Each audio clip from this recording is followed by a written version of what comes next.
अस्सलाम वालेकुम दोस्तों, इंटरनेट ने हमारी लाइफ इतनी आसान बना दी है कि हमें जो चाहिए हम जस्ट वन क्लिक पर उसे अवेल कर सकते हैं। आज के दौर में हम इंटरनेट के बगैर रह ही नहीं सकते। इंटरनेट ने हमें चारों तरफ से घेरा हुआ है। फेसबुक, व्हाट्सएप, यूट्यूब, इंस्टाग्राम, इन सारी वेबसाइट्स को हम डेली यूज करते हैं क्योंकि ये हमारे फोन या फिर पीसी से इजीली एक्सेसिबल है।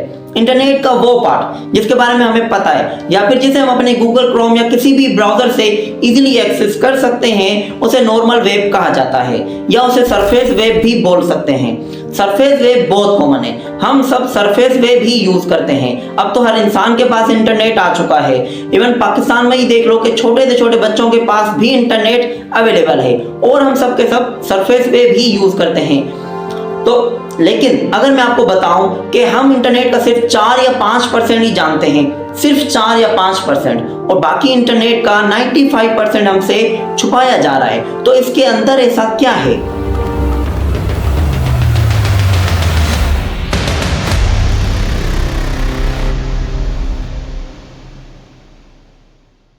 इंटरनेट को हम 3 कैटेगरीज में डिवाइड कर सकते हैं: सरफेस वेब, डीप वेब और dark web. Surface web internet का वो पार्ट है जिसे हम अपने गूगल क्रोम या किसी भी नॉर्मल ब्राउजर से इजीली एक्सेस कर सकते हैं, जैसे फेसबुक, व्हाट्सएप, यूट्यूब, गूगल, ये सारी वेबसाइट्स सरफेस वेब में आती हैं। पर सरफेस वेब के ऊपर ही इतनी सारी वेबसाइट्स हैं कि हम काउंट ही नहीं कर सकते। लाइक करोड़ों वेबसाइट्स हैं और हमें कुछ गिनी चुनी वेबसाइट्स ही पता है, और वही गिनी चुनी वेबसाइट्स ही हमें बहुत ज्यादा बड़ी लगती हैं। अगर हमें सरफेस वेब पर जाना होता है तो किसी भी वेबसाइट पर जाने से पहले हम www टाइप करते हैं, यानी world wide web. Surface web पर जो भी डेटा होता है वो सब गूगल पर इंडेक्स होता है, यानी सर्च करने पर आपको आसानी से मिल जाता है। यहाँ अगर आपको किसी की बेसिक इंफॉर्मेशन चाहिए तो सिंपल गूगल सर्च से आपको मिल सकती है, लेकिन यहाँ पर आपको किसी का बैंक अकाउंट नहीं मिलेगा, उनका ब्लड ग्रुप नहीं मिलेगा, और वो अपने दोस्तों के साथ क्या चैट करते हैं, किस तरह की वीडियोस या मीम्स शेयर करते हैं, ये आपको नहीं मिलेगा। तो यहाँ पर एंट्री होती है डीप वेब की। डीप वेब सरफेस वेब के कंपैरिजन में काफी बड़ा है, यानी पूरे के पूरे इंटरनेट का 95 से 96% डीप वेब कहलाता है। डीप वेब को सरफेस वेब की तरह हम अपने गूगल क्रोम या किसी भी नॉर्मल ब्राउजर से इजीली एक्सेस नहीं कर सकते। इसके लिए हमें एक अलग ही ब्राउजर चाहिए होता है जिसे टोर कहा जाता है, यानी the onion router. Onion router को सबसे पहले यूएस नेवी की तरफ से बनाया गया था। उसे नेवी की सीक्रेट ऑपरेशंस करने के लिए बनाया गया था, ताकि अगर किसी प्राइवेट ऑर्गेनाइजेशन को कोई प्राइवेट इंफॉर्मेशन शेयर करनी हो तो वो अपनी आइडेंटिटी हाइड करके गवर्नमेंट तक वो मैसेज पहुंचा सके। यानी अगर आप डीप वेब पर जाते हैं तो आप अनोनिमस होते हैं, आपकी आइडेंटिटी हिडन होती है। यहाँ पर मैं आपको बता दूं कि हम सब ने कभी ना कभी डीप वेब का यूज किया हुआ है। हर वो चीज जो पासवर्ड प्रोटेक्टेड होती है या वो साइट्स जहां पर हमें लॉगिन करना होता है, तो आपने देखा होगा कि जब हम पासवर्ड एंटर कर रहे होते हैं तो वो हिडन होता है। तो ये सारे पासवर्ड्स और जो है यूजर नेम्स एक जगह स्टोर्ड होते हैं, और ये सारा डेटा जहां पर स्टोर्ड होता है उसे डीप वेब कहा जाता है। डीप वेब पर ही ये सारे पासवर्ड्स और लॉगिन डिटेल्स मौजूद होती हैं, ताकि इन्हें कोई जल्दी से हैक ना कर सके।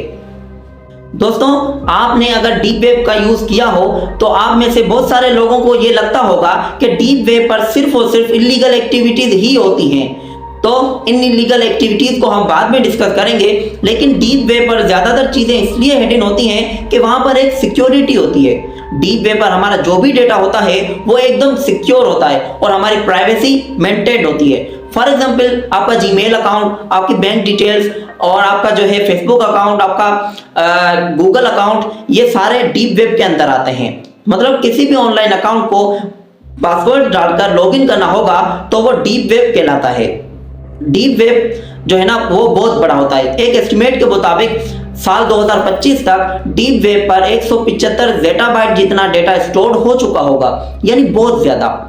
डीप वेब पर एक इंसान अनोनिमस रहकर कुछ भी चीज खरीद सकता है, कोई चीज बेच सकता है, कुछ भी ट्रेड कर सकता है, यानी आप हिडन रहकर कुछ भी कर सकते हैं। डीप वेब पर आपकी privacy with respect to surface web काफी हद तक सिक्योर होती है, लेकिन डीप वेब पर इलीगल एक्टिविटीज भी होती हैं। जैसा कि मैंने आपको बताया कि डीप वेब पर आपकी सिक्योरिटी जो है ना काफी हद तक सिक्योर होती है और आपकी प्राइवेसी होती है और जो है आपकी आइडेंटिटी हिडन होती है। तो बस इसी चीज को लेकर लोगों ने डीप वेब का गलत इस्तेमाल करना शुरू कर दिया। For example selling weapons, selling drugs, hiring A hitman, यहाँ तक के डीप वेब पर ह्यूमन ऑर्गन्स भी सेल किए जाते हैं। दोस्तों अभी तक हमने बात करी कि इंटरनेट का 4 या 5% सरफेस वेब है और बाकी पूरा इंटरनेट डीप वेब है। तो इसी तरह से पूरे डीप वेब का जो आखिरी हिस्सा है, जो बॉटम है डीप वेब का, जो लास्ट का 4 या 5% है, that is called the dark web. और अभी तक अगर आपको डार्क वेब के बारे में ज्यादा नहीं पता तो हमारे आने वाली नेक्स्ट वीडियो में डार्क वेब के बारे में जानकर आपके होश उड़ जाएंगे और आप हैरान हो जाओगे कि कोई इंसान इतनी हद तक भी गिर सकता है। चैनल पर न्यू है तो चैनल को सब्सक्राइब कीजिए, वीडियो पसंद आया हो तो वीडियो को लाइक कीजिए, अपने दोस्तों के साथ शेयर कीजिए। हम मिलते हैं आपसे डार्क वेब के पार्ट 2 में, तब तक के लिए इजाजत दीजिए। अल्लाह हाफिज।